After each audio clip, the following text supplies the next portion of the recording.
Thank you so much. I am very honored to be here today. Unfortunately, I am just a very normal person. As you will see in my presentation, it will be sometimes difficult, sometimes maybe boring, sometimes dull, but it will be only fact-based. I will show you scientific data from peer-review-based scientific journals, and I will come back to that. This very morning, I was so sad to hear on the television news that Danes are not longer the most happy people in the world. It's actually people from Panama in the Middle Americas. But I know that you actually are the most happy people. For a Swede, it's always wonderful to come to Denmark, and particularly I would say to Copenhagen. You have so much to offer us, and it's lovely to be here. And as you heard before, please do not interrupt. Have a piece of paper and a pen. Take down whatever comments or questions or suggestions you have, and we save them for the general discussion. Also, it's extremely important that you do not, and maybe I don't even have to say this, because you are really eagles and I'm a small, small sparrow. But you should not blindly and blue-eyedly trust what I tell you. Do not let your children or your own future depend on this day. Be critical, bring out the relevant scientific literature, read for yourself. It's all out there in the public domain. Discuss in between, compare, investigate, think, and think again. And then take a decision based on these facts for yourselves and for your family, based on your own convictions. Also, I will try to kind of translate the data in the peer-review-based scientific publications that all are acknowledged and checked by other scientists in the field. And I will try to translate these papers into your own reality. What does it mean for you here in Denmark when scientists in their laboratories demonstrate serious effects in molecules, cells, bacteria, plants, insects, mammals, and in humans from artificial electromagnetic fields? Today, we should discuss something which the Steiner School and the Steiner Daycare Center in the town of Bærum in Norway a few months ago has decided not to welcome in their premises. And I'm talking about the wireless society, with all the radiation coming from various gadgets, interconnecting them, making them, of course, useful, but in a wireless fashion, using microwaves and other electromagnetic fields. And this school in Norway, they instead have determined to make their school a wireless-free zone. And I just heard before the start that there are at least one such school here in Denmark as well. Today, we shall discuss something which the insurance companies around the world, including Lloyd's in the UK and Reassurance in Switzerland, refuse to take responsibility for. Among such items, you do not only find health effects of electromagnetic fields, but also, as you probably already know, health effects of gene-modified organisms, health effects of nanotechnology, and so on. Is it not very strange? They are all sold to us as 100% risk-free and completely safe, and then they should be safe to insure. But the insurance companies, very early, I was at a meeting, for instance, in London, 2004, they completely refuse to come close to the health effects of the modern electromagnetic society. That is very telling, at least for a scientist and a normal person, and I believe it's also for you. Today we shall discuss something which the telecom manufacturers and operators also completely and totally refuse liability for. Their products are safe, so they claim, but they do not legally touch them even with a barge pole or a pair of pliers. So in a sense, these companies have their own precautionary principle. And oddly enough, it's very often found out that the families of the high-ranking CEOs of these companies, they do not use the gadgets that their father or mother sell to the children and grown-ups in the rest of the world. They stay themselves away from them. Today we should discuss something which the telecom manufacturers, for health safety reasons, tell you to keep at least 1 inch away from your body. If this is a mobile phone, it should be at least 1 inch away from your body. And they are also applied for technical patents based on cancer risks. And it's very interesting because if you think for a moment, when you buy a wireless gadget such as a mobile phone or a decked telephone or a tablet, and you should keep it 1 inch away from your body, you can never, ever touch it. And that means that they have legally secured themselves. If you will get some health effects like cancer, for instance, you go to a court of law, the first thing the manufacturer's lawyers will ask you, did you hold the mobile phone in your right hand or in your left hand? And you maybe say, oh, I used my right hand. And then they will say, you couldn't. You should keep it 1 inch away from your body. You are smoked. You are screwed as consumers. You have to realize that. Today we should discuss something which the radiation protection authorities around the world say is completely and totally safe. Here in Denmark, in Sweden, and everywhere. But for safety reasons, they still suggest that we shall use it as little as possible, and we should use a hands-free device. Again, it's odd. For a scientist, either a gadget, a thing, is safe or it's not. There is no way in between. But for the radiation safety authorities, there is something in between, also very telling.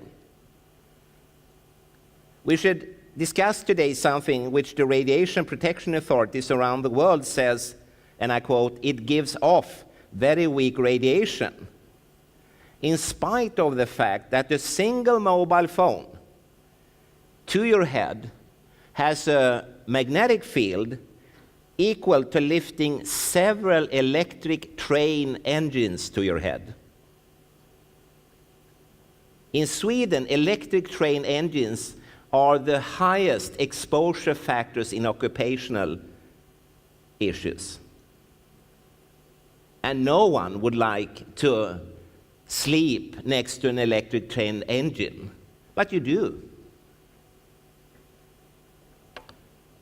Today we shall discuss something which the radiation protection authorities around the world says, and I quote, gives off very weak radiation, in spite of the fact that the current allowed public microwave exposure levels, as compared to natural background, are 1 million times higher. That's a 1 with 18 zeros higher. Such figures are called astronomical or biblical exposure levels. They are not called in science very weak radiation. There has never been any such exposure increases ever on this planet. And often, as you know, from one day to the other, suddenly a mast system is erected somewhere, it's put on, and from that second, people are showered with biblical exposure levels. And I'm more surprised that people just doesn't understand this and very early said, hey, we just cannot do this. We just cannot expose the public domain in that way. Today we should discuss something which the educational authorities claim to revolutionize teaching and learning in our schools, in spite of the fact that they have been used for years in, for instance, Sweden, parallel to an enormous drop in pedagogic quality and learning capacity. You probably have read about this PISA investigation showing Sweden and other countries plummeting downwards in learning capacity and teaching quality. And this has been brought up in the recent election debate many times in the public service, radio, TV, newspapers, etc. So for me as a scientist, you know, it's hard to impress a scientist. And these gadgets doesn't at all impress me from a pedagogic point of view. Today we should discuss something which easily penetrates walls, floors, ceilings, and you. And while penetrating you, it feeds you with biblical levels of energy into your body, making molecules break, changing the behavior and molecular machinery of your cells, damaging cells all the way to cell death, and feeding cell growth. All of this being shown in peer-review-based scientific studies. Today we should discuss something which lacks any form of biologically based exposure standard or hygienic safety levels. Instead, the safety of these gadgets, of a mobile phone for instance, are determined using so-called technical recommendations based on acute heating in fluid-filled plastic dolls. Not even Swedes are fluid-filled plastic dolls. So my question to you here, these recommendations, do they really make you feel safe? No, of course not. Remember that today we will discuss toys, not life necessities such as clean water, clean air, food that can be eaten without risk, care, concern, love, and respect. Children, for instance, who do not get these necessities of life will perish. Children who do not have e-readers, tablets, mobile phones, still will mature to responsible and loving citizens. That you do not need to worry about.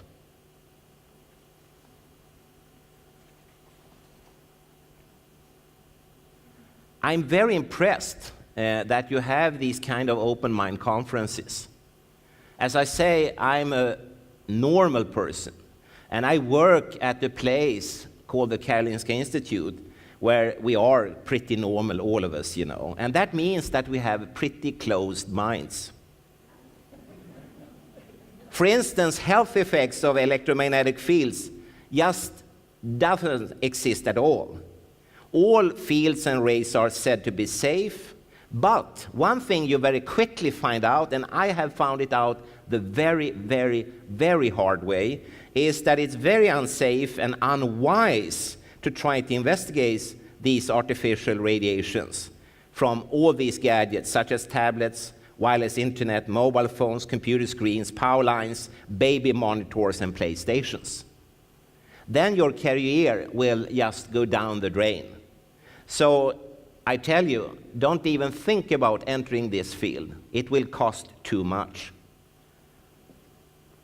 The funny thing is, if the electromagnetic fields would have been a medicine or a food item under construction or invention or development, it would never have reached you as consumers, because the radiation from these gadgets have been shown to be genotoxic. And that means that electromagnetic fields are a genuine environmental toxin, and such are not any longer allowed to be sold to the general public. But with one exception, these gadgets. I say that we need to have a problem-solving attack on these using safety checklists. Someone is trying to call us here, but I don't know who. Just as an airline pilot would use a safety checklist, we should have the same in society before launching these kind of equipments. And I say again, just by entering the first line with genotoxicity, it would just cross them out from being sold. There are, of course, huge conflicts of interest here. Politics, bank and finance, manufacturers, operators, they are based on greed instead of need. And you as consumers, you just, oh, was it so simple? Oh, sorry, there you are, thank you. And you as consumers and general public actually just accept this. Maybe not you that are in this room, but all the others. If you could go backwards, there. And that I don't think you should. These gadgets impair learning and alters moral conception and reduces the belief in moral judgments. They affect fertility in a very scary way. And I say that we need a truth commission. Facts need to be put on the table in a truth commission way. I say that we need to establish who is actually responsible for this 24/7 human whole body experiment. And we need clear liability contracts. I have tried to get people to sign such liability contracts, but I have failed. No one wants to do that, and as you saw a few moments ago, for instance, the manufacturers, the operators, and the insurance companies just completely refuse to take any responsibility. I say we need a court of inquiry before the catastrophe, and it should be a casualty task force, like after a big airplane crash or something similar. You can just leave it. I touch it if it starts beeping again, you know. Yeah, so. But we have a problem up there. Oh, yeah. It's later on. Yeah. You can just talk. Yeah. I say we need what I have asked for many, many times. I want to inaugurate, to start an institute for common sense. I think there should be a Nobel Prize.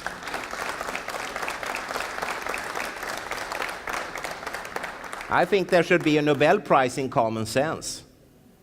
That is what we are lacking. And as Frank so elegantly pointed out, there is very high time for mankind to change track.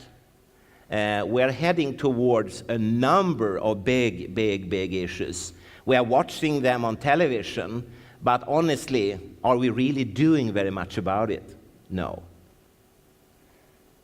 I say that we need a completely transparent scientific system based only on need and never ever on career, profit, or similar things.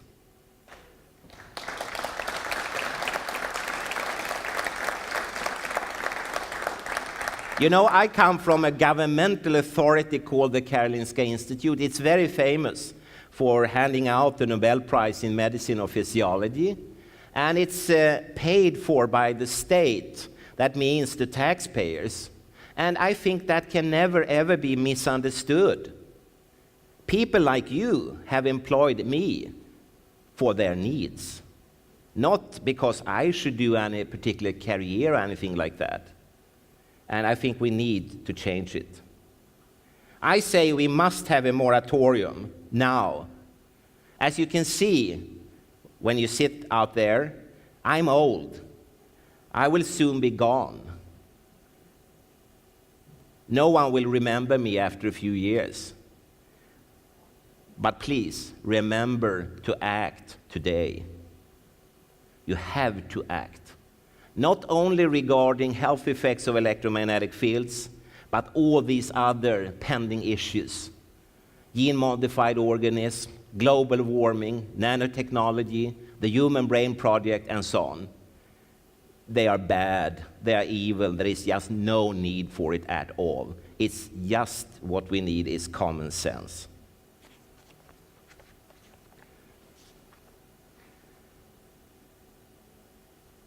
Today, various wireless devices flood our homes, schools, and other workplaces. This room is flooded with such equipments. And the questions about the radiation are many, and the fact that you have come here today speaks a very clear language. Adults are not at all sure that all this radiation is harmless. They are not at all sure that the wireless technology and the wireless society is without risk. And to this, one can add, and I will later on show a few slides as well, you can add numerous studies and reports, expert statements, overviews, resolutions, and so on, which in summary says there is a strong suspicion of harm. These texts also point out the need to use the so-called precautionary principle, and this even stronger after the World Health Organization has, in the year 2011, classified radiofrequency electromagnetic fields as possibly carcinogenic. And remember that in that classification system, they have one class where they put things that are completely safe, and that's called the class 4. And they didn't. Not even the World Health Organization thinks that electromagnetic fields are safe. You have probably read about the very recent ruling of the Italian Supreme Court that mobiles can cause brain tumors. The very recent announcement of the French Agency for Food, Environmental and Occupational Health and Safety that radiofrequent exposures should be reduced. You have probably heard about the Belgian government that has announced measures to restrict the use of mobile phones by young children, restrict the sales of mobile phones to children under 7 years of age, and it should be banned from shops and also on the internet. And adverts for mobile phones during children's programs on TV, radio, and the internet should also be banned. You have maybe heard about Dr. Marie-Therese Gibson resigning her position at the Tangara School for Girls over her Wi-Fi health worries. You may have read about South Korean experts noticing a surge in teenagers with poor memory. This kind of new dementia causes deterioration in cognitive abilities, more commonly seen in people who have suffered a head injury or psychiatric illness. And experts say that this could very well be due to game consoles and mobile phones for this worrying trend. So, the idea that these techniques would be safe, we can immediately cross out.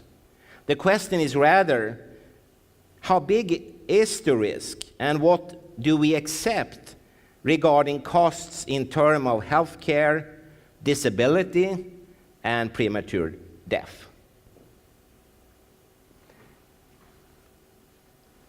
The last part of my lecture, I will turn to some slides, and as you can see, I work at the Department of Neuroscience at the Karolinska Institutet in Stockholm, Sweden. I also used to uphold a position at the Royal Institute of Technology for a couple of years because I had a PhD student presenting her thesis at that university. Gentlemen, don't let hard work kill your wife. Let the electricity do it.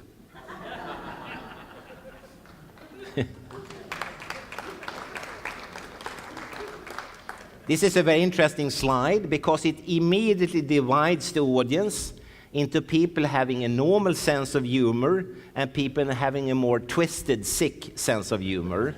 So, a very rapid experiment. And of course, electricity is everywhere. All these lovely lamps and things we have in here would not have been possible without the electricity. We would be sitting in darkness. And also it helps us a lot. The woman on the slide here, she gets a lot of help cleaning her rooms back at her home. But one thing that maybe wasn't really realized, and early it was found out, that in the United States, Norway, and Sweden, when electricity was introduced on a larger scale at the end of the 19th century, certain persons actually started to claim adverse health effects. Very early in these countries, people popped up saying, I'm not feeling well, after they have introduced electricity where I work or where I live. And there are very detailed, actually, but still anecdotal reports indicating the presence of what we nowadays call electrohypersensitivity, and I will dwell a little bit on that in a few moments. And this was further strengthened by the introduction in the 40s, 50s, and 60s of so-called amateur DX radio. More and more people started to claim adverse health effects of various nature. It could be headaches or flu sensations in the body or itching or pain sensations. One of the very first studies to attract serious health interest was the one by Nancy Wertheimer and Ed Leeper. And it was published in 1979. And to make a long story short, they found an association between power lines, where the electromagnetic fields were stronger, and childhood leukemia. And this is also cancer classified by the World Health Organization, actually 10 years before the radio frequency fields. And now we are back in 2001, where this also is classified by the International Agency for Research on Cancer, which is part of the World Health Organization. And in this particular field, I never hear any discussions really. People have sort of settled with the notion that there is such an association. To talk a little bit about electrohypersensitivity, and I know you have an ongoing debate here in Denmark as well, and in Norway and so on. In Sweden, it is officially recognized as a functional impairment. That means it's not a disease. And this happened already in the year 2000. Also, its symptoms, they are classified as an occupationally related symptom-based diagnosis, also the very same year.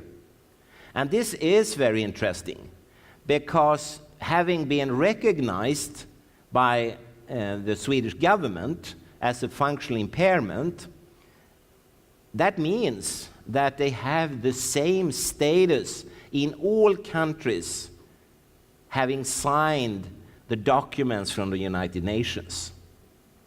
Denmark, for instance.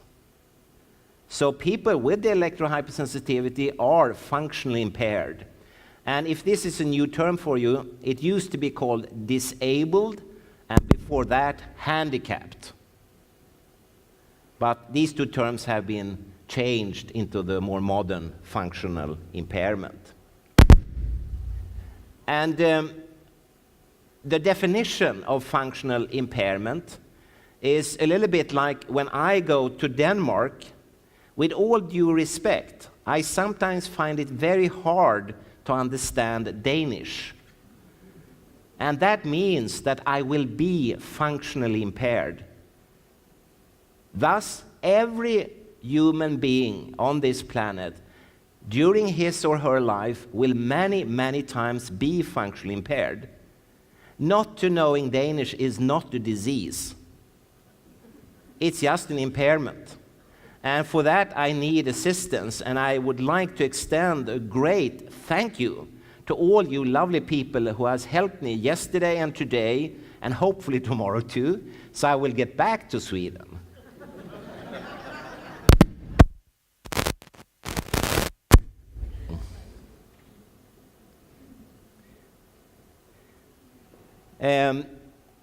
The electrohypersensitive people in Sweden, they have their own handicap organization, the Swedish Association for the Electrohypersensitive, and it's included in the Swedish Disability Federation. And Swedish municipalities, they just follow the UN 22 standard rules on the equalization of opportunities for people with disabilities, which 2007 was upgraded into a convention called the UN Convention on Human Rights for persons with functional impairments. And this is a set of texts, laws, regulations that are extremely powerful and very, sorry, my wallet is on the other side.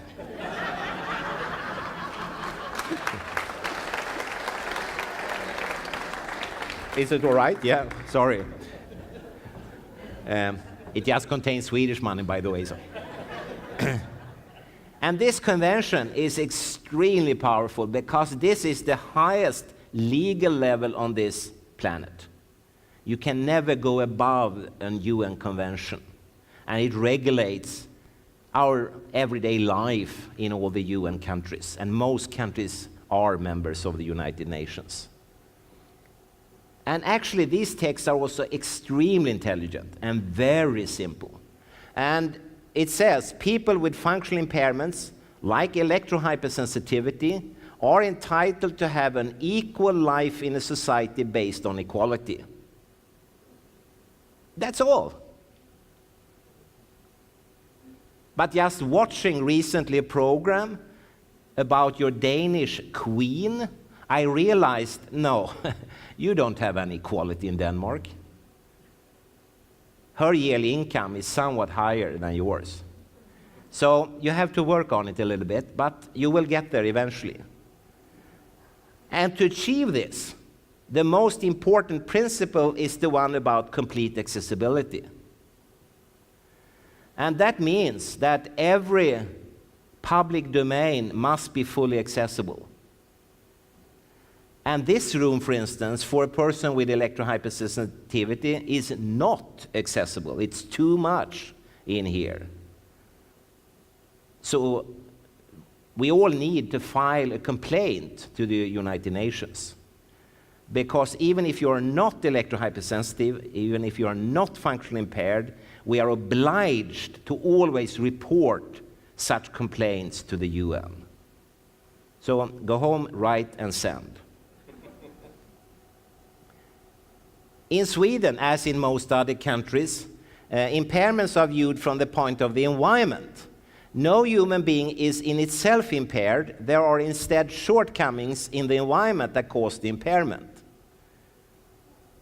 Thus, it is the environment that should be treated.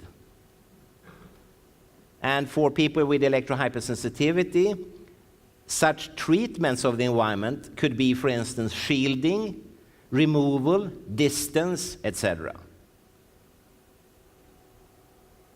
And in Sweden, we have an action plan for persons with impairments, and it came already in 1999/2000, and the title of it is so fantastic. It says, From Patient to Citizen. That was the end of the view that people with functional impairments were ill, sick, or had a disease. They are just citizens. So it's nothing wrong with a person with electrohypersensitivity from that point of view. It's the environment that needs to be made fully accessible. It's like with me and Danish. I don't have a disease. I just need an accessibility measure. And in my case, the easiest is to have a personal assistant. And I had that yesterday and today. Someone helping me to overcome the obstacles very effectively. I heard that people in this room have had to move from their homes, changing school and so on. And if you go to the United Nations texts, to force a person to quit one's employment or to move from one's home is a serious legal violation. It's just completely forbidden.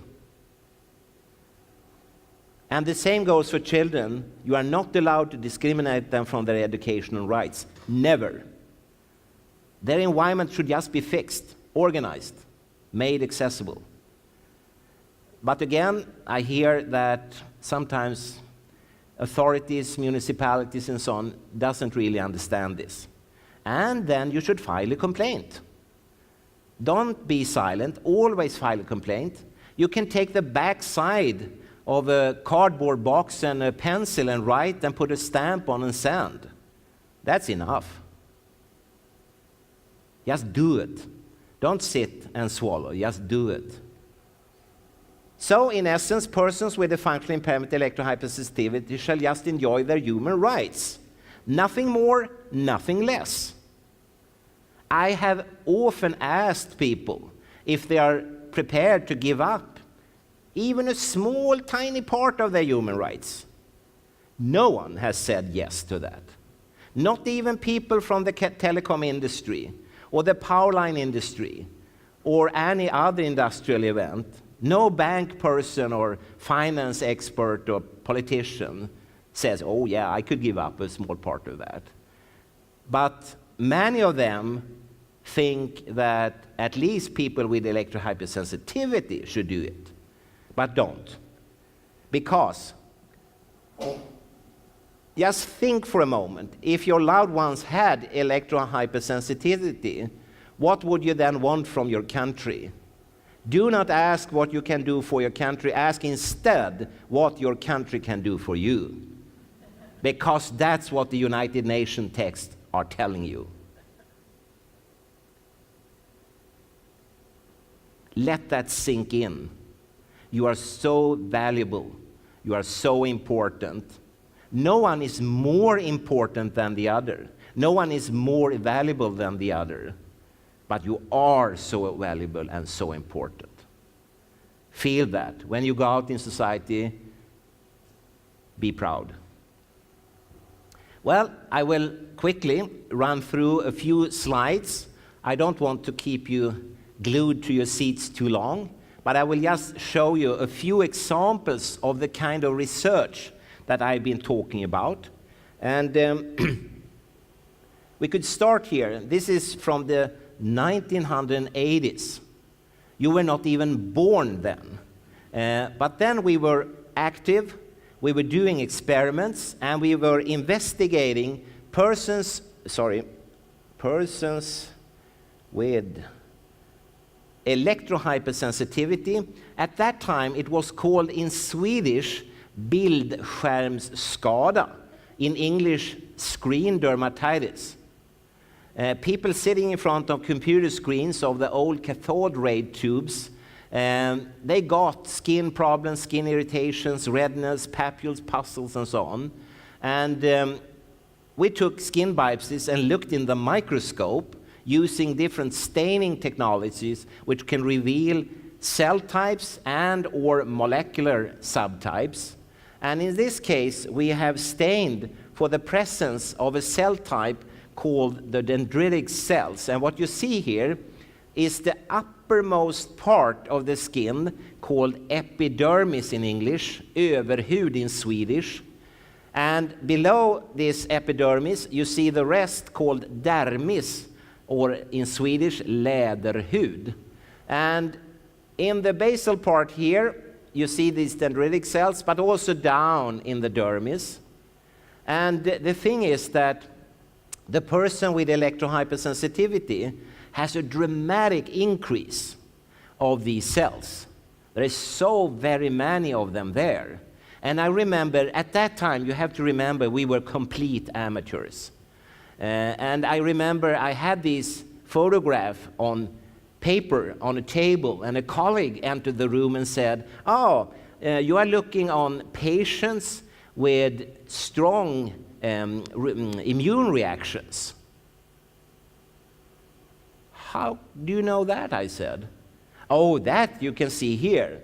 You know, normally there should be a single such cells.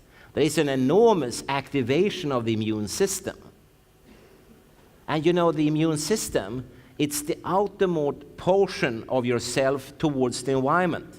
And it reacts to environmental whatever, toxins or factors that will stimulate the immune system. It could be pollen, nickel, and so on. But in this case, it was just electromagnetic fields. And many persons with electrohypersensitivity, in their initial phases, they complain of flu-like symptoms. You know, when you feel very achy and stiff in your body, and the joints are aching and so on. And maybe this is the microscopic image of that. When we put such a person in front of a normal household television set, after some time, we could see that these cells had seemingly disappeared. And you have to trust me. At that time, I say we were amateurs, and particularly I was a complete jerk, you know. So I told my younger collaborators that no way, you must have done something wrong. You have to repeat this experiment. There is no way all these cells just could have disappeared. And they muttered something behind my back, went back and did the experiment once more, but the outcome was exactly the same. After the provocation, the number of these cells had gone down practically to zero. They were just gone. And if I hadn't been such an amateur, I would have known that this is exactly what happens with you in a few months' time. You know, we are entering the autumn, the winter, but then the spring is coming, and we stand there on our lunch break in the sun, and it's so lovely. After the long winter, it's so lovely. In the afternoon, you feel, wow, I feel a little warm, maybe a little bit reddish. And if you would take a biopsy then, this has happened. Because these cells will leave the skin and go to immune competent organs in your body, like lymph nodes, telling them that, hey, here we go again.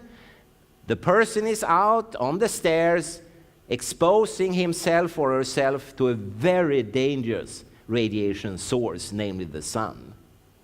And then signals go back to the skin, telling the skin to build pigment. And in a few days' time, you will get a suntan. And that's a post-inflammatory reaction to radiation. Simple. It has been studied at the Karolinska Hospital just across the road from me, so I should have really known, but I didn't. Here we didn't allow them to go out in the sun, and since this was done in December in Stockholm, there just wasn't any sun, by the way. So that's not the culprit, but the culprit here is the electromagnetic fields from the television set. In another experiment, we instead investigated the so-called mast cells, and mast cells has nothing to do with telecom masts. They're called so because they are thick and swollen. They contain agents such as histamine and heparin, and when they are released, you get the classical allergic reactions. Any asthmatic or allergic patient would know very precisely what I'm talking about. And in normal healthy volunteers, you have again a microscopic image with the with the epidermis. Something is going on.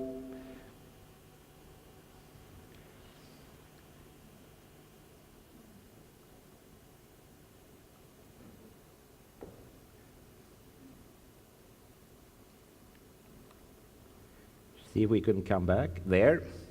Sorry for that. What you can see here are bright dots. In the normal healthy volunteer, these are the mast cells. This is a typical normal image. Or actually, it's not very typical nowadays, because the number of mast cells in the normal healthy population is slowly rising. So in textbooks in medicine, they have to be rewritten now and then, because the baseline constantly goes up, also saying that something is wrong in the society. But nevertheless, if you compare with a person with electrohypersensitivity, you see an enormous increase. And if I back one slide, no, I couldn't. There. You remember this image. This is a classical textbook image of a so-called radiation damage. In this case, from sun. The next one is also a textbook image of a radiation damage, but this you would see if you expose people to things like plutonium and uranium, X-ray, and strong ultraviolet light and radar rays. But these are just persons with electrohypersensitivity, but their body has reacted in the very same way. So from this moment on, and now we are at 1992, then we formed as a working hypothesis, people with electrohypersensitivity just have a radiation damage. It's nothing particular, nothing strange, it's nothing new. It's really in the textbook already, but the sources have been different before. Now we have a new source, namely computer screens, television sets, mobile phones, DECT phones, baby alarms, PlayStations, etc. But the reaction will be exactly the same. So from that moment on, we have used that as a working hypothesis. Finally, regarding the mast cells here, if you just look on these two panels, the same again, you have the epidermis and the dermis. Each dot is a mast cell. This is a normal healthy volunteer, and this is the same person 2 hours after being exposed from the computer screens and television sets. And here, the normal healthy volunteers, they were actually students. They were sitting with their back towards the computers and televisions, and after 8 hours they were released. But we took biopsies now and then to follow what happened. And no one reported any health issues at all. We were asking them if it felt hot or itching or pain or anything. No one felt anything. A few of the students reported that they felt it was boring to sit with their back to computers. Well, they have to report everything. But that was the only thing, you know. But when we took biopsies, their skin had reacted as if they would have been sitting with their back to plutonium, X-ray, or ultraviolet light or radar. And it was just computer screens and television screens. So the reaction pattern, the very same. It took a longer time to get such an image from plutonium. It takes a few seconds. But here it took approximately 2 hours. But they didn't feel anything. So it's interesting. Our idea is that everyone is nowadays activated. This is also part of the immune system, which also would explain why this student, already at the beginning, compared to an image from the 1950s, they just have too many muscles. And you know, at least in Sweden, that allergies, asthmas, and so on have exploded. And now it's approximately 50–55% of the young population, and of the whole population, it's more than 1/3. In the 50s, it was less than 0.5%. So it's an enormous increase in allergies and asthmas. Maybe this could have something to do with it.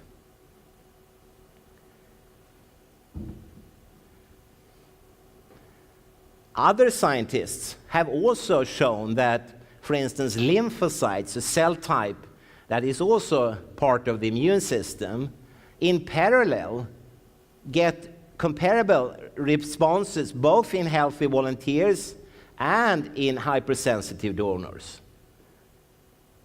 So maybe not only the persons with electrohypersensitivity are at stake, but everyone is. Very interesting investigation. Peter French and his colleague Charles Harvey, they have done studies regarding these mast cells. But instead of taking biopsies from human beings, they have cultured them in plastic vials and having so-called cell cultures. And to make a long story short, in Australia, mast cells in cell cultures, they do not like to call in mobile phones. They react as if they would have been exposed to a classic allergen such as nickel or pollen. So it kind of gets another piece of the jigsaw puzzle, that these cells, they do not like this. And I think we should listen to these cells, because when you scrutinize the scientific databases, you will find that today there are many thousands of peer-review-based scientific publications not speaking in favor of the wireless society. On the contrary, some of the findings are appalling. They may make you scream. They make me, at least, not sleep in the nights. So it's really a big human experiment going on, and you are the guinea pigs.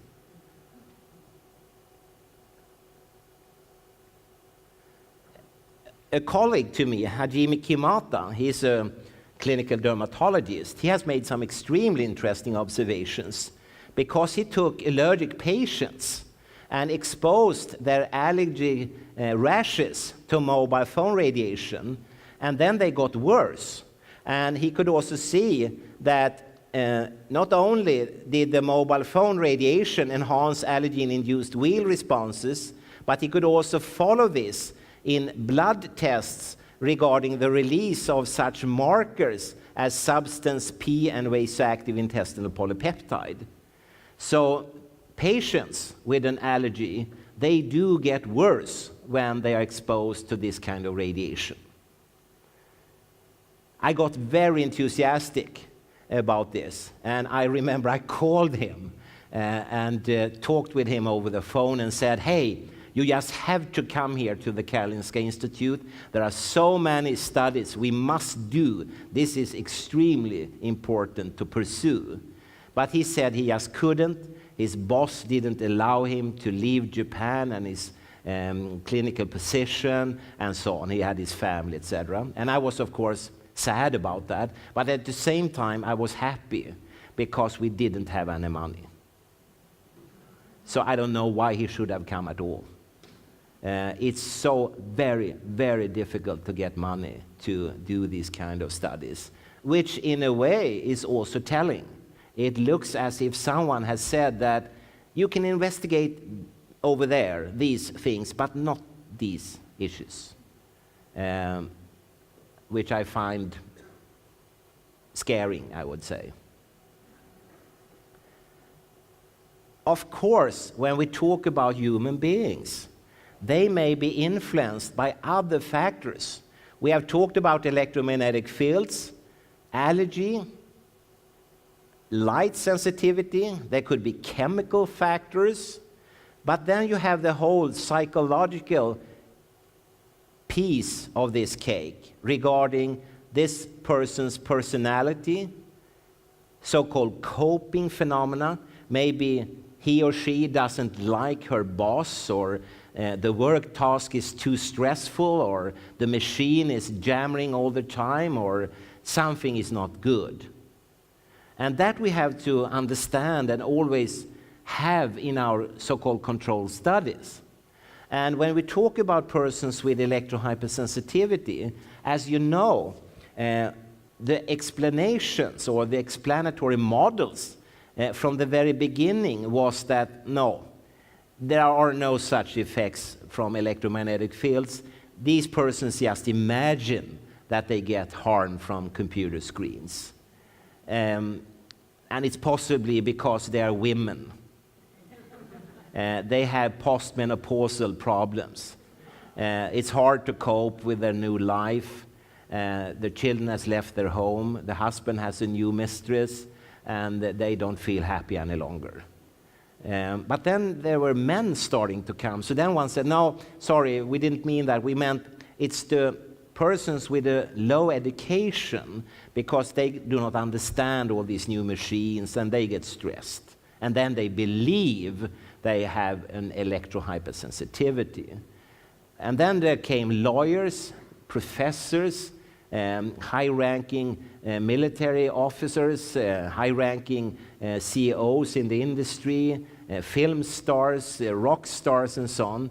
And then people suddenly say, no, we meant the opposite. This is actually the persons with a high education, because they want so much. And when they are not able to produce all these fantastic things they have in their mind, they get stressed, and then they think they're electrohypersensitive. And the sort of most glorious model of them all, you hear they are not models.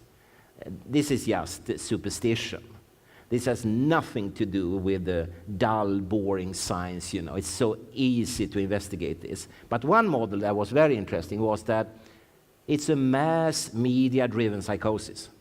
When journals, magazines, newspapers, tabloids, radio, television writes, speaks, talks about this, then people start to feel things. Maybe I'm electrohypersensitive too. And you get a mass media-driven psychosis. It's not uncommon. Mass media is often used to drive you in certain directions, actually every day. So that's a very powerful tool, extremely powerful tool. The person who really realized that was a German called Joseph Goebbels, but that's another story. So that's a possibility, but it's so easily solved. You just use rats.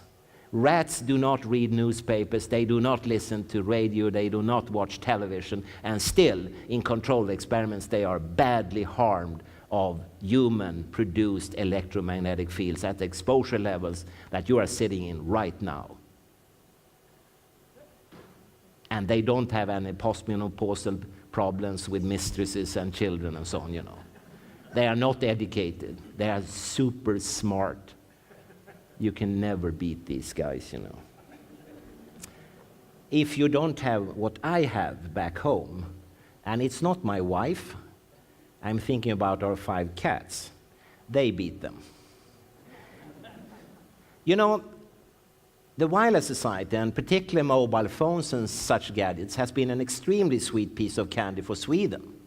We have had for many years Ericsson, and our neighboring country used to be called Finland, but nowadays called Nokialand.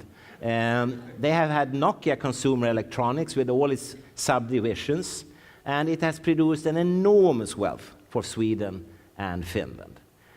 So it has really been wonderful. Everyone has had a big asset from it. But as you know, when you eat candy, after a few pieces, it gets a little bit overwhelming. It's a little bit too much. It's a little bit too sweet.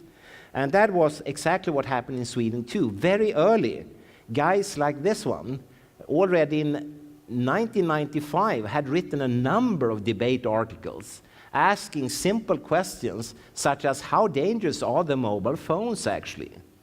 And in these articles, people like myself, we put very simple questions, but there never seemed to be anyone able to produce any answers.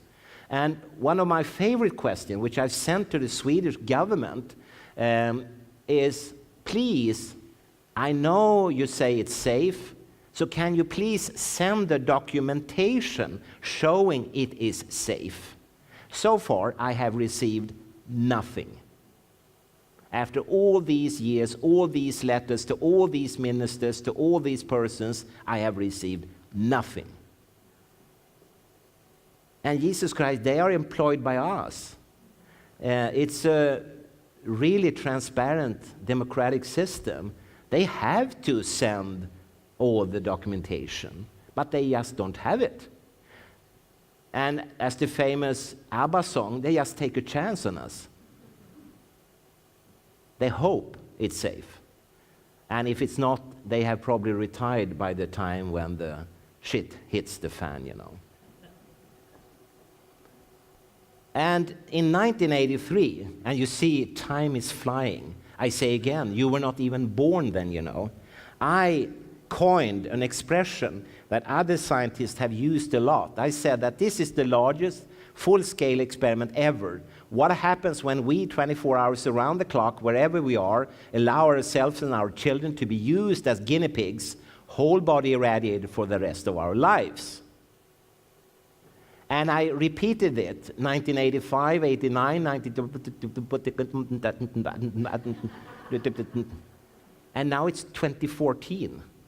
I'm running out of space, as you see here. I have to do something about this slide.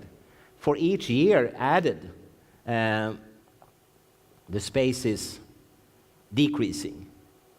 And 1994, Expressen, one of the tabloids in Sweden, thought that this would be the Christmas gift of the year, question mark.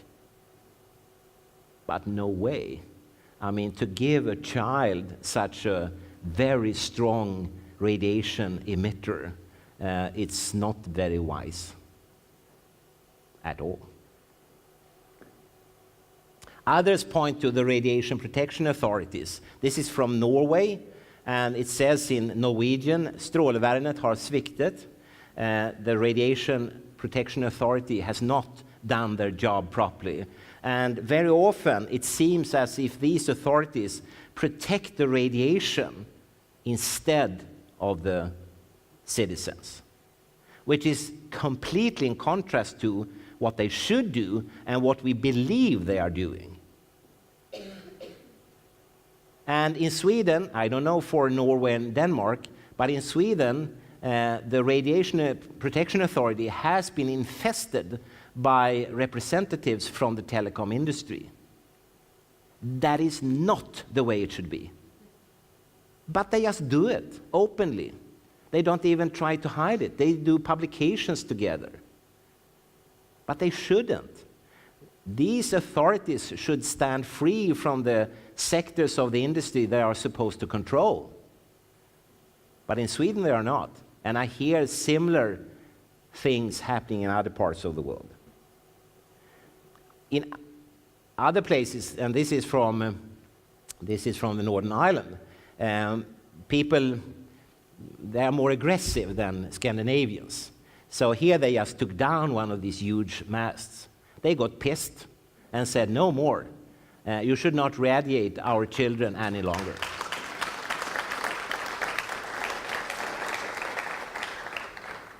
Well, you shouldn't applaud really, because this is not the way it should be done. I mean, we live in democracies with a representative power. We should just write to our municipality civil servants, to the politicians, to the ministers and so on, and they will fix it.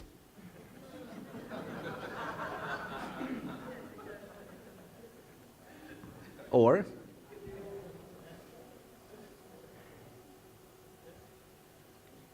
when we talk about mobile telephony and the microwaves and so on, in the public mind, most people then think about cancer. And cancer is, don't get me wrong, it's very important and so on, but from a scientific point of view, it's not the most important as it stands today. The most important, I would say, it's probably the effect on DNA and DNA fragmentation. First shown by Henry Lai and Narendra Singh in their very famous 1996 paper, which you see here. Such fragmentation could cause loss of fertility, impairment of the immune system, debilitation of the cancer defense, and predict genetic damage to future generations. Again, all of this has already been shown. I do not sleep well in nights. This is just horrifying to read these papers, you know. And with getting on for 4.5 to 5 billion mobile phone users, their cumulative effect threatens the entire genome. And don't get me wrong, it's not only humans that are at stake. Every living creature on this planet are right now. Every bacteria, every insect, every plant, every bird, every dog, cat, and so on. They're all exposed everywhere, you know. There are few places left which is not exposed 24/7. When Lai and Singh produced their revolutionary studies, immediately they were accused of being amateurs and they had done things wrong and blah, blah, blah, all of that, And people were harassing them and bullying them and slandering them in public. And eventually it was decided by the telecom industry that they would repeat the study of Lion Sing. They gave 12 European laboratories in 7 countries money, enormous amounts of money. They got equipment, personnel, cells, chemicals, everything to replicate. And it was done very nicely, very controlled, double-blind, perfect. And eventually, the study was finished, and it's called the reflex study. And when these double-blind codes were broken and the results revealed, do you know what had happened? These laboratories had proven Lion Sing right. Do you think that the telecom industry went to a bizarre length trying to stop the publication of this study? Yes, but they couldn't. Eventually it was published. And what was shown was that here you have a so-called COMET assay, a very simple tool actually, but very powerful. And here you are sham-exposed DNA from cells as an internal control to show that the whole experiment actually works. They have been irradiated with radioactivity, so-called gamma rays, and then it forms a tail of small broken pieces of DNA, and therefore it's called the COMET assay, because comets, as you know, they have a tail on the night sky, and this is shown here. And the amount of radiation used here, gamma rays, is equal to 1,600 chest X-rays. There are no patients that has received 1,600 X-rays, of course, but it equals the same amount.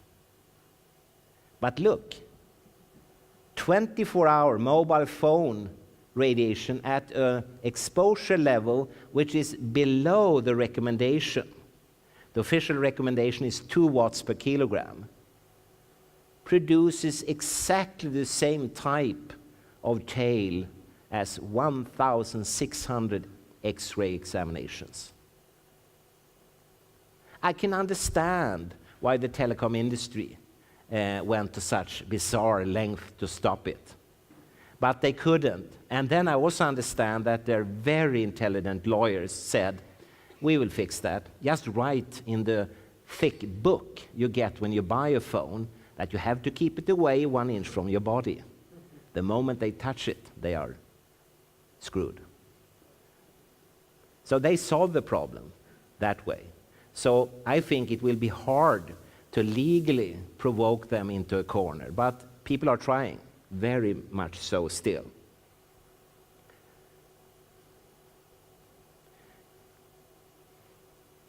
I should also say that this effect on the DNA is cumulative, meaning the more you live in such an environment, the more damage your DNA will have. And remember that this was just 24 hours of mobile phone radiation. And you have lived years and years and years in such exposure levels. So of course, it's interesting to ask oneself what will happen with the genomic material on this planet. And more studies regarding cumulative effects are important.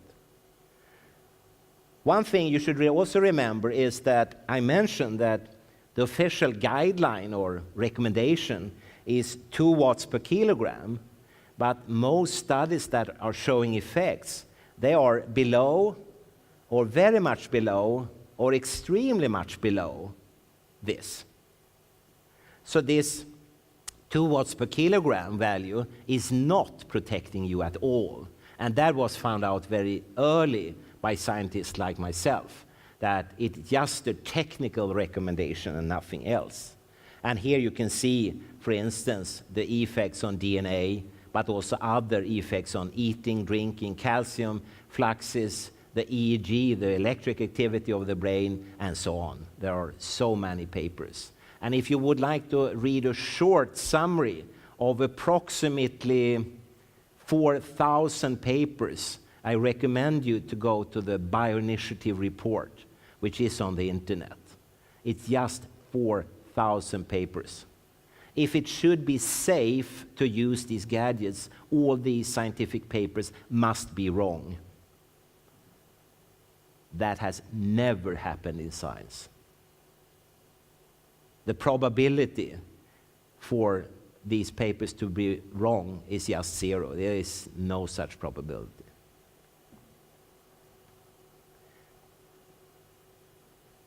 I have been around this planet, I don't know how many times, and I've been giving lectures and so on. And during that time, people have, like you, started to listen. In the beginning, there were very few. There were mostly people with electron hypersensitivity and their relatives. But more and more normal, healthy volunteers, normal people, as Frank called them, they started to listen as well. And here is very interesting. Just an example.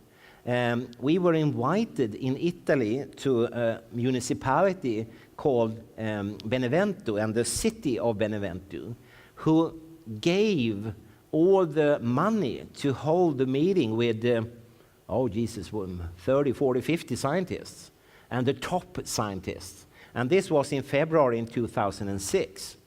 And at that meeting, I said, because there had been internet-based resolutions, Catania resolution, for instance, but unfortunately, in my part of the world, and in politics and finance and industry, the internet doesn't count at all.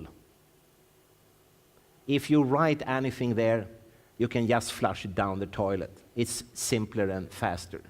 No one gives a toss about it, And therefore I said, the next resolution we write, because people wanted to write the resolution here, we should publish it in a peer-review-based scientific journal.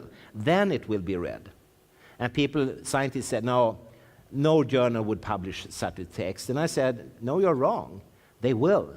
And particularly if we can put some scientific pressure behind it.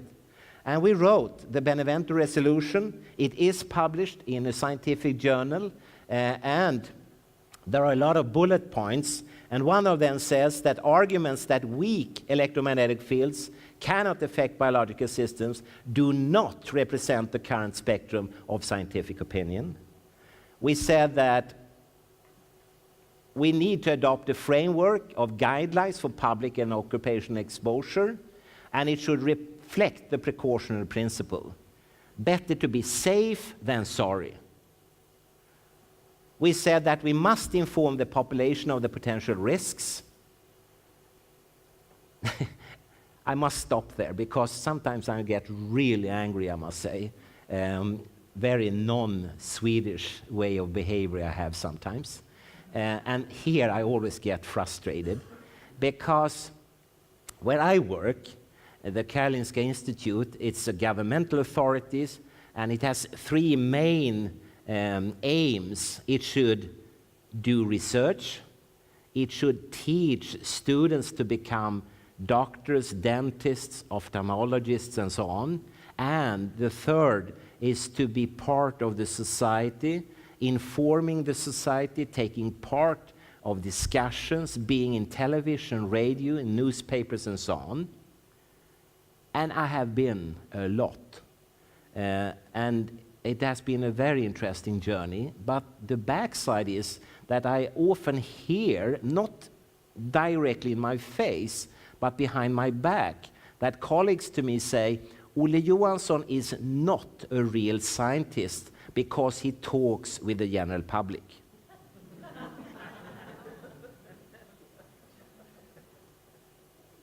I have to hold on to the table. That's the whole essence of a democracy. We should all talk with each other. I'm employed by you, or rather the Swedish taxpayers, but nevertheless. And I should, of course, inform them. And since we are part of the European Union, I should inform you too. And since we are part of the United Nations, I should inform everyone on this planet.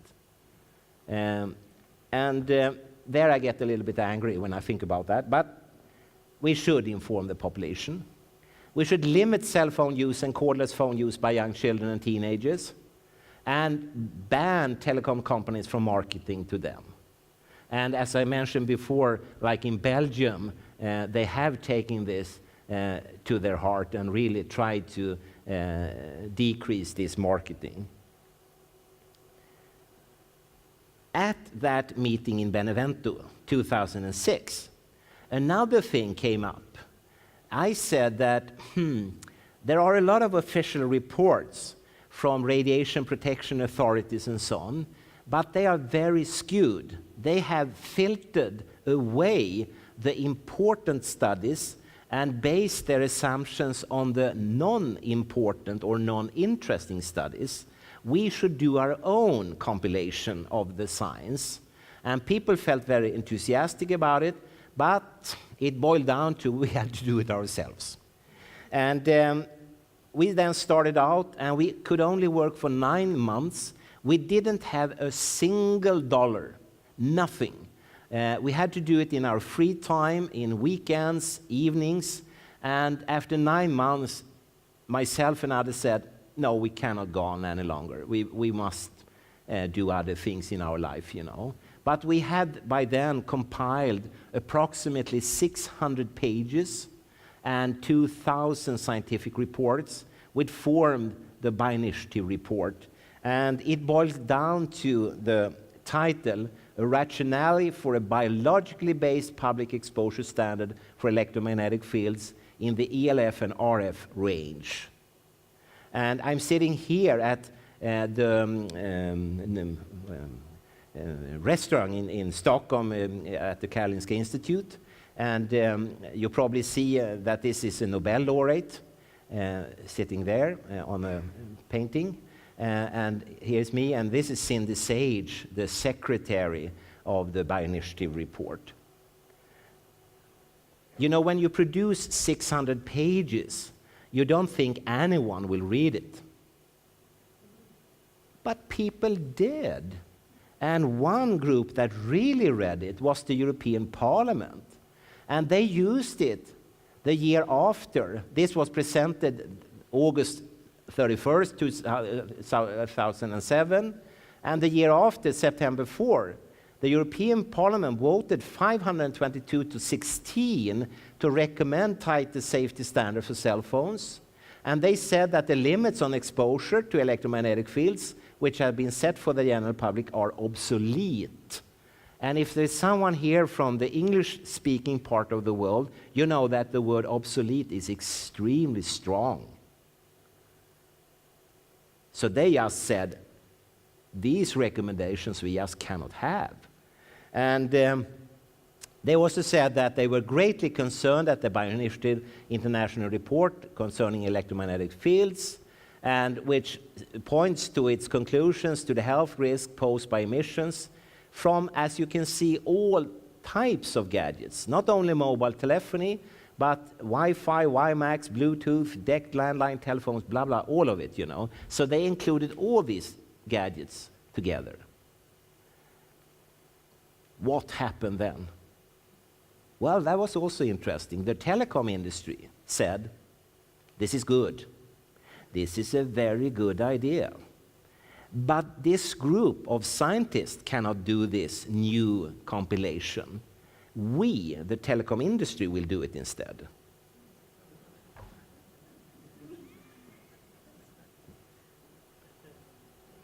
Well, after that, after the report was presented in August 31st, 2007, I remember September 1st, the very day after, when I came to my work, there were already 3 new scientific papers that should have been in that report. But we had to stop.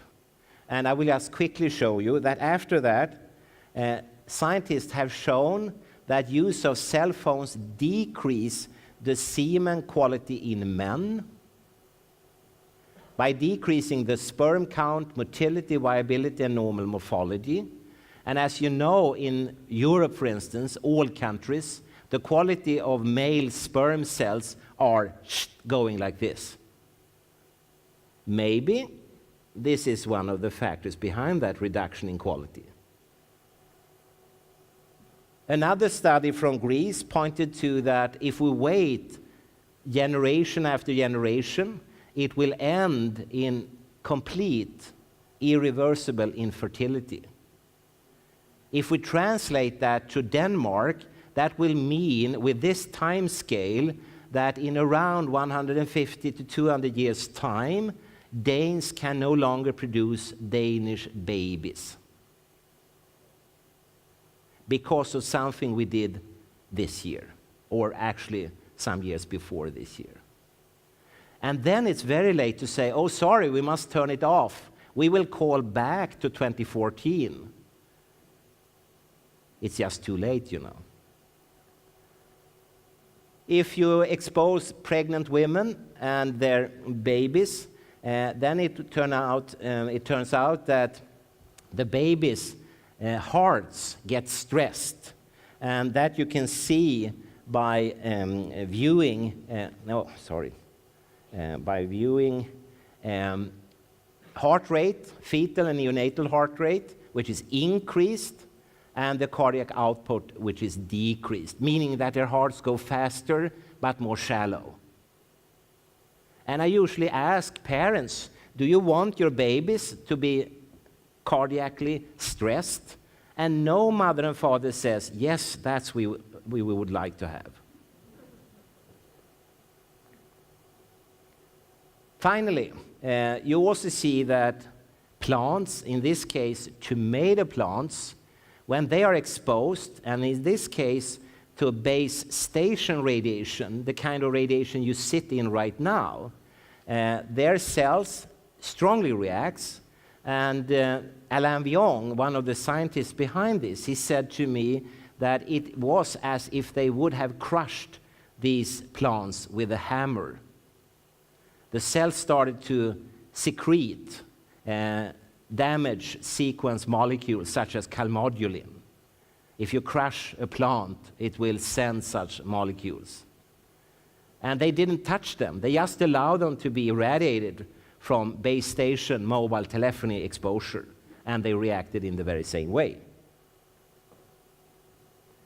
Rats have shown retarded learning. Oh, sorry. The timekeeper. It says 11:57 here.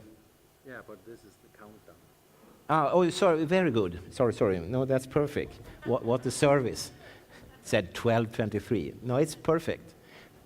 Rats showed retarded learning with a decrease in concentration capacity and a decrease in short-term memory. By gadgets that you give your children to have every fucking day. I thought that Danish school children should take over the world, not to have a decreased concentration capacity and a decreased short-term memory. And trust me, rats and small babies are not different. They react exactly the same in this case. And of course, when you do experiments using, in this case, young boys, they do get alterations associated with attentional resources, meaning that they have a reduced learning capacity in this educational task system. Well-controlled, double-blind, blah, blah, blah, blah. Students do less good when they have been irradiated. Why doesn't, for instance, the Swedish Minister of Education react? I have sent all of this to him. I never get any response. No, on the contrary, they want in Sweden, maybe here too, to have more gadgets, more computers, more tablets, more things, more radiation, more routers in the schools. Couldn't we please start the Institute of Common Sense? we should have no such gadgets. And in Sweden, there are actually observations because you can have all these gadgets in a wired shielded form. And there are such schools that are old-fashioned. They have wide shielded computers, for instance. And of course, the information that comes to the students are exactly the same, and they do just as well. There is no difference. They just do as well as the other students. And I then spoke with a woman at what you say in English, the Educational Board of Sweden. And she said that if you look on students and the outcome of the educational quality, the schools in Sweden that seems to do best are schools that traditionally do not use such gadgets very much, like Waldorf Steiner schools, Reggio Emilia, and Montessori schools. Their students seem to behave better, mature better, and learn better. And then she said, but you cannot quote me on that. She was afraid, you know, as a representative of the School Board of Sweden. Breast cancer in women has been discussed a lot, and these type of exposures do not increase the cell division in breast cancer, and they do not initiate breast cancer, but they do something different. Namely, they reduce the efficacy of tamoxifen similar to such resistance. And this is the most common treatment for breast cancer. So the rays from mobile phones and similar gadgets will reduce the efficacy of this treatment, meaning, bluntly, that the women will die anyhow. They didn't get the cancer from the mobile phone, but the mobile phone surely killed them at the very end anyhow.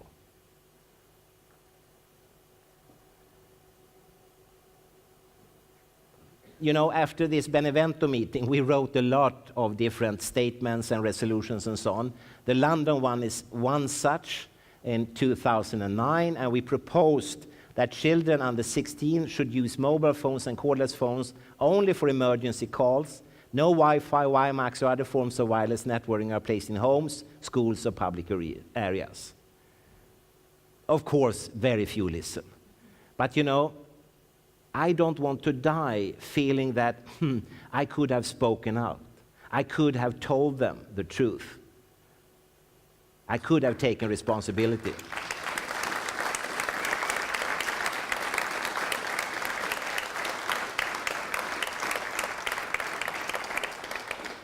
And I always tell people, everyone, including your queen and so on, every evening when you stand in your bathroom and watch yourself in the bathroom mirror, if you can meet your eyes without turning away your gaze, then you have done a good job.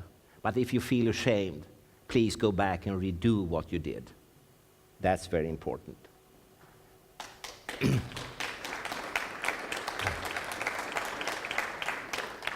We're coming to the end, and in Norway, in November 2009, we had an enormous work session for many days, and it ended up in something called the Seletun Statement, which is also published, because that's the only way to do it. And to make that story short, we showed in that low-intensity, non-thermal bioeffects and adverse health effects are demonstrated at levels significantly below existing standards.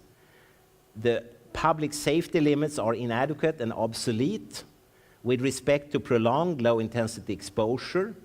New biological-based public exposure standards are urgently needed to protect public health worldwide, and it's not in the public interest to wait.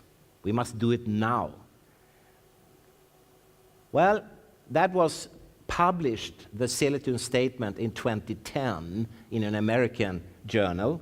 And then what? Well, as I already mentioned, in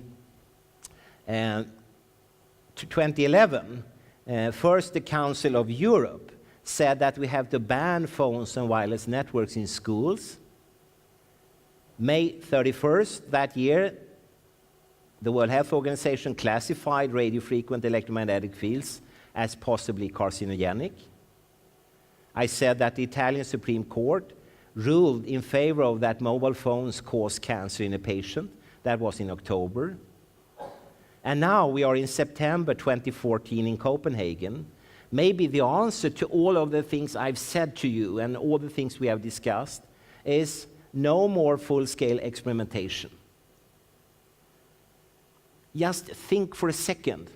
I will twist my fingers, and when I did this, all wireless gadgets in the world have just disappeared now.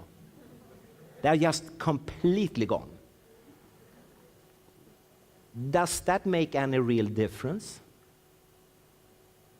No. No way. You need to go to the toilet, eat, you need to sleep, you need to think, and so on, educate yourself. And interestingly enough, and that has been scientifically studied, if you remove, for instance, mobile phones, then you see a dramatic and quick increase in, what you say in English, in public health, because people start to talk with each other. And the first thing they will say is, you know, it's so funny, I have lost my phone. You see, I had it at my work, and then when I came back from the toilet, it was just gone. And the other will go, oh, that's odd. You see, I've also lost my phone, and by the way, you know the big antenna? It just disappeared. And they will start to communicate, and soon they will talk about important things like children, garden, dogs, cats, food, water, and so on. So it will actually be an asset to a society to lose a lot of these gadgets. And I'm not a Luddite. I'm not saying that we should sit around a campfire and drag each other by the hair and so on. That's what I'm not saying, but we need at least to think and reconsider. And just finally, you have to think a little bit about safety. There are, as you know, guideline recommendations. And this guideline you see as number 2, that's what you live in. That's the Danish guideline, 9 million microwatts per square meter of radio-frequent radiation. And then others have either said or indicated reduced levels. And you see, for instance, the Bioinitiative report in the revised, updated version said 3 microwatts per square meter would be all right. But there is only one hygienic safety level ever produced, and it's proposed by myself. And it's this one, because this is the natural background during normal cosmic activities. This is what you lived in before Finland went into Nokia land. And you see, the difference is just astronomical, biblical. And if it's hard to think about, just make it into sound level instead. Just imagine tomorrow the birds in Copenhagen have increased their voice strength by 1 million times. One sparrow could then completely destroy the whole of Denmark. It will just be nothing, sand left of that impact, that sound impact, you know. Probably the whole planet will go to smithereens. So it's odd that we allow these kind of exposures given all the scientific data we have. Recently, in the United States, the Supreme Court updated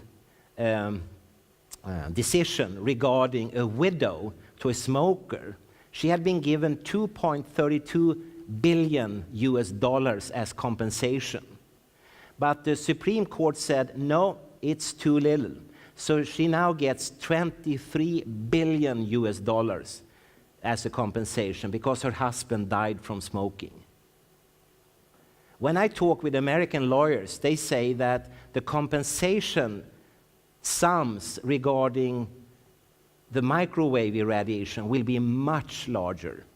They are talking about 100 or several hundred billion dollars per case. And the reason for that is smoking.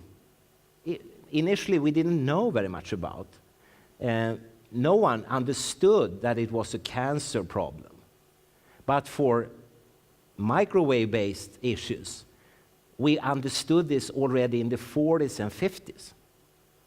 We then knew, especially in Sweden, was a huge number of papers published regarding microwaves and the very bad effects it has on the living life. And therefore, it will be summoned to much higher levels of compensation. Well, isn't it fantastic? The last slide and the clock on the very second. Thank you so much.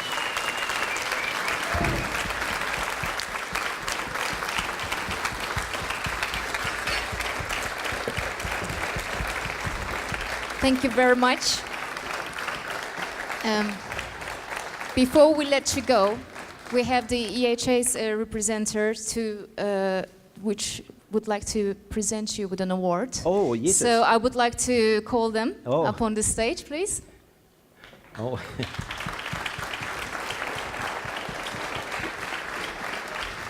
This cool. You know, I shouldn't have an award. I just did what I was supposed to do. I did my work, that was all. You are obviously a very normal man. Yes, I am. Yes. But you are an extraordinary man. Oh.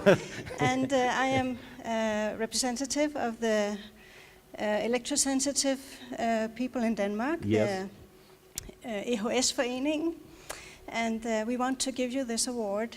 And we want to announce you a member of honor of our wow. association. Oh, that's a So here you fantastic go. honor. Thank you so much. So, thank you.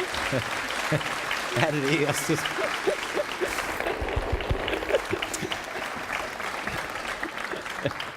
Thank you. Thank you so much.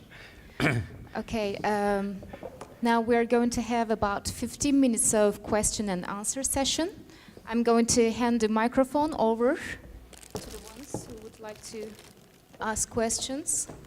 So if I can see your hands. Yeah. You know, I don't see you. If you can turn off this very strong, thank you, because I don't see the audience otherwise. Maybe you can turn the lights on in the room. So I think there is a man or a woman. I can't see you there. Hi. Oh, sorry. Hi, I have a question, which is about what we can do to protect ourselves from all of this. Is there anything, in your opinion, that we can eat or drink to protect our bodies from this exposure? No.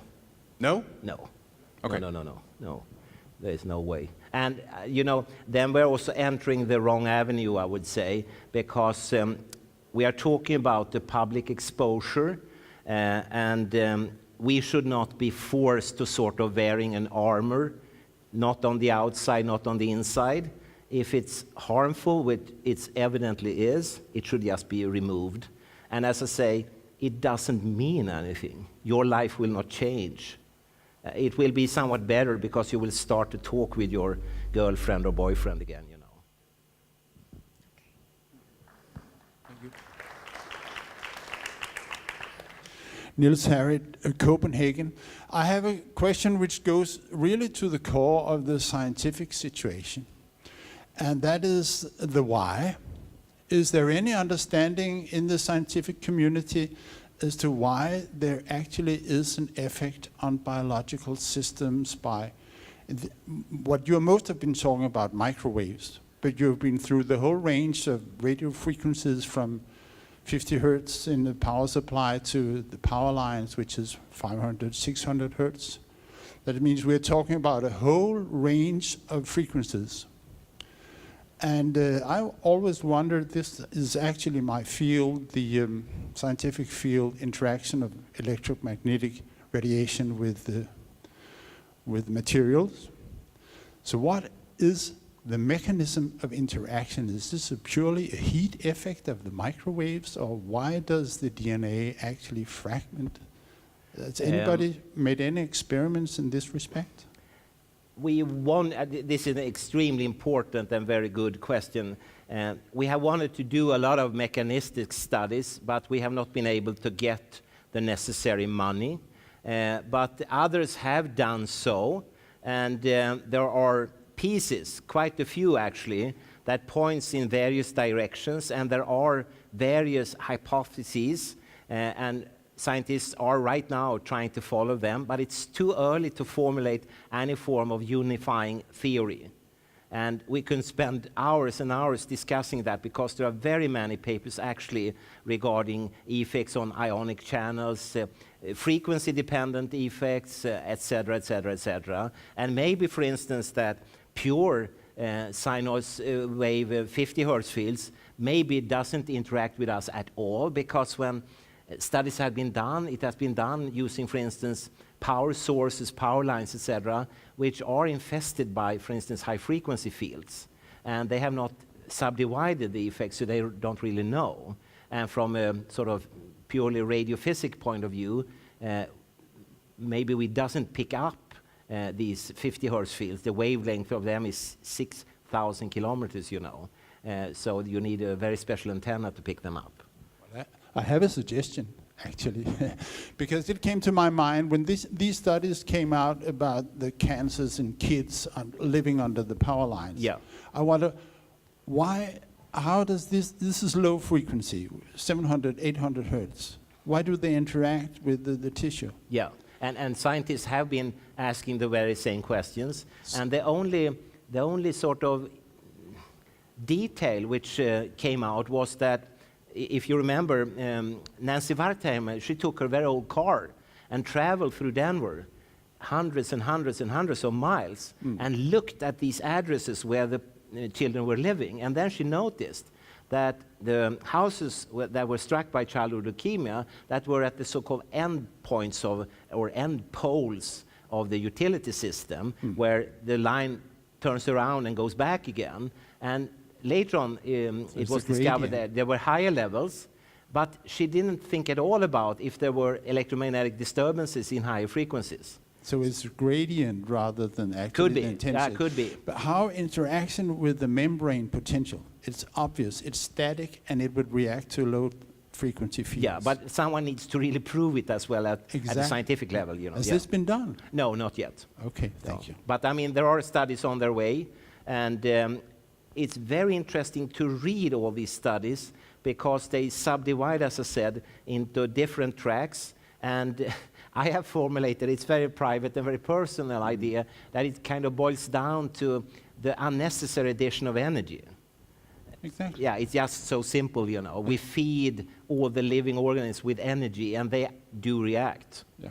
And maybe it's not so very, how do you say, complicated at the very end. But it could be.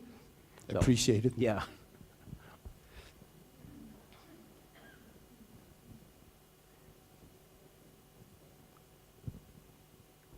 Anybody?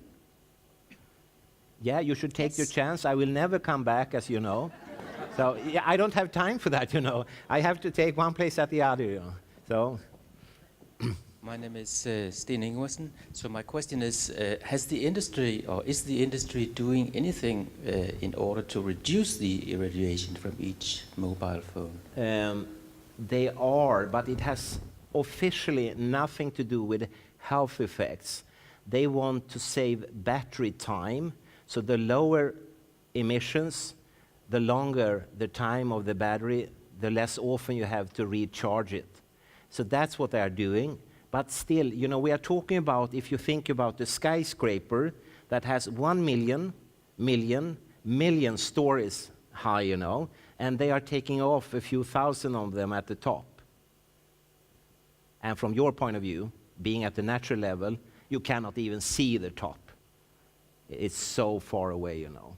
So it's just a technical measure yet. But legally, they have protected themselves, as I said, you know. So is it possible to sort of shield the mobile phone so that the user is protected to some extent? From the actual phone, you can shield by just not using it. just not having one. That's probably the simplest, but not from the background radiation. And I remember 1998, there was I think it was a week of conference in Göteborg in Sweden. It was called Mobile Phones and Health. And then I remember I asked one of the physicists from Chalmers in Göteborg, and I said, we have listened now to the data presented at this conference from professors like Henry Lai and so on. And I said, if we take all the data, 1998, and boil down to your question, how far away from my body do I have to keep the mobile phone to be safe? And then he said like this, from the stage, and I was sitting in the audience, he said, well, you know, it's hard to give an exact figure, but if you keep it away 5 to 10 kilometers, you would be safe. And it's not a joke. I mean, you have to remember there are few radiation emitters that are so strong and could traverse kilometers and tens of kilometers and even more. So it's a very strong torch, actually. And then he said, but of course, even if you have it so far away, apart from having to have very long arms to do the numbering, you know, you cannot escape the base station radiation. And that one in its own is still biblical. We are talking about these massive increases, you know. And don't forget what this man pointed out too, the power frequent levels. A mobile phone, when you have it to your body, equals several of the Danish electric train engines in radiation exposure from ELF fields. So it could be that culprit too, or both. So what I understand from what you say, that I'm going to tell some of my friends who are using these patches that claim to reduce the radiation on the mobiles, to throw it away along with the telephone itself. We have tried a lot of these stickers and patches and so on. No one works, apart from one. And it's not a patch or a sticker or anything like that. It's a pouch made of the same material as this woman has around her head, a microwave shielding cloth. And that's basic schoolbook physics. That works. So that you can buy. I think the producer is called Microwaves or something like that. But as you say, the only way to avoid is to throw it away and live somewhere else, out on an island or down in a pit of a mine or something. We have another question. Ja, jag hör det ändå. I will try to do it without this one. Okay. I cannot. Okay, yes. Can you hear me? Okay.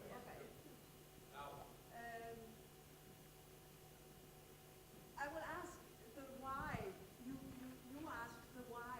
Why do they get more gadgets, more and more and more, and why doesn't the ministers listen? And my question to you is, have you considered that they themselves, we all, are addicted, physically addicted to microwave? Yeah. That was Just because when we put a mobile phone to our brain, our neurotransmitters are, what do you say, yeah, they are altered. Yeah, affected, yes. and all these neurotransmitters can produce addiction. Yeah. You are so very right in this, and that was shown again by the foremost expert in the world, which you really should invite, and that's Henry Lai, of course, from University of Washington in Seattle, the United States.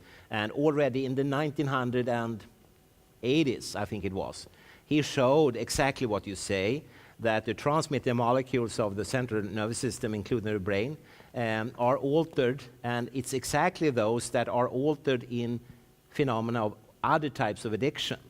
Morphine addiction, for instance, or drug addiction in general, alcohol addiction. And people are, of course, very much addicted to these equipments. And that's, I mean, we are leaving, in a way, what I talked about and entering a new area. And it's fascinating to see this. You know, I'm a man, for instance, and when I don't have a car, I've never had that, so I go in the public transportation, in buses and undergrounds, and 30 years ago or 20 years ago, there could be women with a cleavage, and as a man, you want to quickly look down, oh, so there, you know. Nowadays, I could sit for hours, because she is occupied with this. I could take snapshots, close-ups, whatever. You know, I could undress and show myself. She won't even notice this, you know. So it's another ballpark, and of course that means that the fascination is lost. So I read instead. But this is telling us something, and the addiction is very, very obvious. And people, I don't remember the figures, but they are crazy, you know. People will look at their iPhones hundreds of times a day, checking, no, nothing has happened, checking again, and so on. And of course that reflects, and you will not like me saying this, but most modern people in most modern countries do not have a meaningful life any longer. Their work tasks and so on are completely meaningless. And few are farmers, hunters, diggers, craftsmen, and so on, you know. Most people are doing completely meaningless things, and they are looking for meaning in their life. And that's what they, for a neurobiologist as me, that's what they're doing. And so a gigantic crisis would be good. In Sweden, at our public television, there is a Danish program everyone loves, and it's about a Danish young farmer who uses old-fashioned tools. And people are just glued to it. They talk about it, and as a neuroscientist, I think, oh yeah, they are showing something that you don't see any longer, a meaningful life. Struggling for survival. That's what it's all about, you know. But we don't do that any longer. So we play games. You know, when I took the aircraft, there was a man and a woman, and I tried to be polite, saying that, oh, you are going to Copenhagen, how nice. What? They were playing games, both of them, you know. So, But what you're talking about now, that's the psychological addiction. yeah, but it's a physical addiction as well. My question is there also a physical Yes. In rats, you know, we are not allowed to decapitate human beings and take out their brains. And maybe we will be surprised if there are no brain there. But we are allowed to check rats, for instance, and physical addiction is there. And it was shown very early. Which, of course, again, I mean, for the modern type Joseph Goebbels minds is extremely nice. You have a gadget that makes people addicted, so you can control them. And I'm not talking about the New World Order or anything like that. I'm talking about just making them consume the right things, namely the things that are on the shelf. You know, we used to go to a shop asking for things I wanted to have. Do you have eggs? Yes or no? Nowadays you go to a shop, oh, they have this and that and so on. It's pre-decided what you should wear, eat, and so on, you know. Someone has decided for you, but not for this Danish farmer. I love him, you know, he's a great guy. What a man, you know. But I'm a little bit surprised that his wife takes it, you know, because sometimes it's very primitive. So. Okay, we get another question for you over here. Hello, sir. I'm B. Hope, and thank you for a brilliant presentation. Oh, thank you so much. Very, very humorous, too. So I have two things I want to ask you. First, are you familiar with a guy called Barry Trower? Yes. Because I wanted to hear a guy who knows more about this than I do, if he is credible, and what do you think about him? Just short. I always have the stance that every human being is credible, but that doesn't mean that what they say I could support. And many of the things he claims, I cannot find any support for in the scientific domain. But he's certainly a credible man when it goes to taking a pint or something like that, you know. So. Okay, thank you. Very informative. And my second one was, what do you think? What is your personal opinion about being a very informed man? How can the majority of people in not only Denmark and Sweden, just most of the Western countries probably, be unaware / ignorant of the fact that all these masks and everything is so toxic for us? How can we not know that? That's a very interesting comment of yours, because at least in Sweden, media has done a fantastic job. Newspapers, tabloids, radio, television has covered this in extenso, as you say in Latin. They have done so much, so no one can claim not to have been informed. But of course, the recipients, the consumers of media, they pick what they want to see and read what they want to know and so on. And you know, when I'm out traveling, for instance, in Sweden, I always try people by being naive. I don't say who I am. I just ask questions like, have you thought about these mobile phones and all this radiation? And the most common answer is, no. What's about it? Once in a while, people, yeah, I read something about it. Recently, there was a man from the telecom industry who called me, and he said that, well, you have to at least admit that it's a good idea to use hands-free so you get the phone away from your head. And I said, no way, it's the opposite. You should actually have it up here, because if you have a hands-free, you will move it towards very sensitive areas in your body, especially the gonads, producing egg cells in women and sperm cells in men. So that's contradictory to what I would recommend. And then he said, gee, now you beat me again, you know. So he was very concerned, but he thought that the solution was to just remove it and hold it in your hand, which it's not. Well, unfortunately, our time is over. So this is going to be all the questions that we're going to take for today. But I would like to thank you on behalf of everyone here for the information and the spirit you brought to the conference. Thank you.